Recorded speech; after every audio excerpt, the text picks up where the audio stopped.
Return तो फिर फ़ायदा क्या है अमाल करने का और फ्री चॉइस कहाँ है। फिर इसी तरह एक हदीस भी कोट की जाती है। इनफैक्ट अभी मेरे एक लेक्चर में एक नौजवान ने हदीस पूछी भी, और हदीस है कि पैदा होने से पहले, पैदाइश होने से पहले लिख दिया जाता है उस बच्चे के बारे में कि बदबख्त है कि खुशबख्त है। और फिर इस तरह की हमें रवायात भी मिलती हैं कि एक बंदा सारी उम्र एफ़र्ट करता है अच्छा होने की, अच्छे अमल करने की, लेकिन उसकी तकदीर गालिब आ जाती है। इस तरह की भी रवायात हमें मिलती हैं। एग्जैक्ट हदीस मैं कोट नहीं कर रहा, लेकिन कॉन्टेक्स्ट यही है। तो काफ़ी मिसकंसेप्शन और सवालात हैं, तो मैं अपने एंड से कुछ इंशाल्लाह कोशिश करता हूँ, और मैं चाहूँगा आप लोग भी इस पर ज़रूर रोशनी डालें। इंपॉर्टेंट इशू है। सबसे पहले तो देखें, क़दर जो है बेसिकली अल्लाह सुब्हान तआला का इनफाइनाइट नॉलेज है और अल्लाह की विल है, और उससे हमें मसला नहीं होना चाहिए कि अगर अल्लाह को हर चीज़ का पहले से पता है, क्योंकि इसीलिए तो वो अल्लाह है। और इसके कुछ लेवल्स बयान हुए हैं, और डॉक्टर बिलाल फिलिप्स की ये पूरी ट्रीटाइज एक पूरा किताबचा है द चैप्टर ऑन कदर।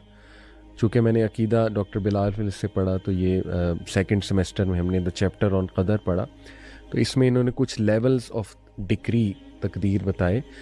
वो वाली तकदीर जो लिखी जाती है, यानी राइटिंग का भी जिक्र है ना। अल्लाह के नबी सल्लल्लाहु अलैहि वसल्लम ने मेराज के सफ़र में पेन्स की जो राइटिंग है उसकी आवाज़ जो है वो सुनी। तो राइटिंग जो है, राइटिंग ऑफ डिक्री, ये इसके कुछ लेवल्स हैं। 4 लेवल्स बयान हुए हैं। पहला लेवल है वो राइटिंग जो 50,000 साल पहले, creation of havens and earth से 50,000 साल पहले अल्लाह ने पेन को बनाया और फिर पेन को हुक्म दिया कि लिख दो।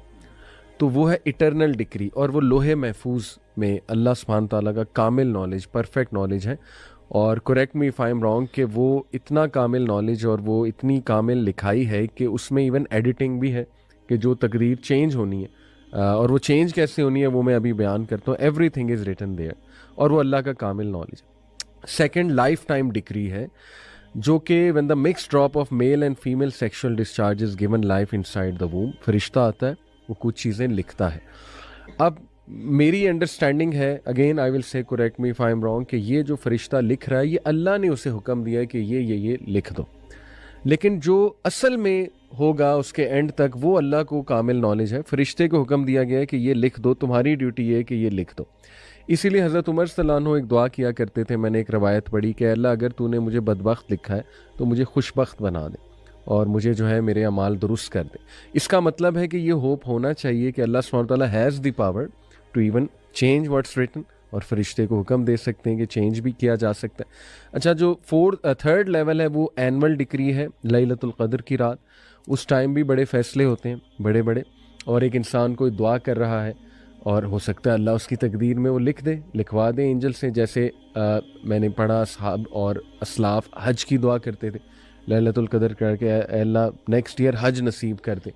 तो ये दुआ ऐसी की जा सकती है कि आप अल्लाह से मनवा भी सकते हैं, ठीक है, कोई बात। और चौथी जो है वो डेली डिक्री है, which is carrying out all of the above decrease at there proper times and places. ये भी चेंज हो सकती है, इसमें भी फ्लेक्सिबिलिटी है डिपेंडिंग ऑन योर अमाल। अल्लाह कभी रिस्क खींच लेता है, कभी रिस्क बहुत फरावानी से दे देता है। गुनाह करेंगे तो एक चीज़ रुक भी सकती है, ठीक है। वो अल्लाह को पता है कि एक बंदे को ठीक कैसे करना है, उसकी लगाम कैसे खींचनी। तो ये 4 लेवल्स को हम समझ लें तो क्रिस्टल क्लियर हो जाता है कॉन्सेप्ट कि देखिए, लोहे महफूज वाला तो, मास्टर टैबलेट वाला जो है, वो तो कामिल नॉलेज है अल्लाह का, वो तो नहीं मिटने वाला। लेकिन ये कि इसका हरगिज़ ये मतलब नहीं कि आपके पास फ्री विल, फ्री चॉइस नहीं है। आप बिल्कुल जो है वो अपने फ्री विल के बेसिस पे कोई अमल कर सकते हैं, और अल्लाह से इंशाल्लाह आप दुआ करके ये उम्मीद भी रख सकते हैं कि अल्लाह ताला को गैब का इल्म है, हर चीज़ अल्लाह जानता है। तो अल्लाह से, तो जैसे कहते हैं ना, दुआ तकदीर को भी बदल देती है।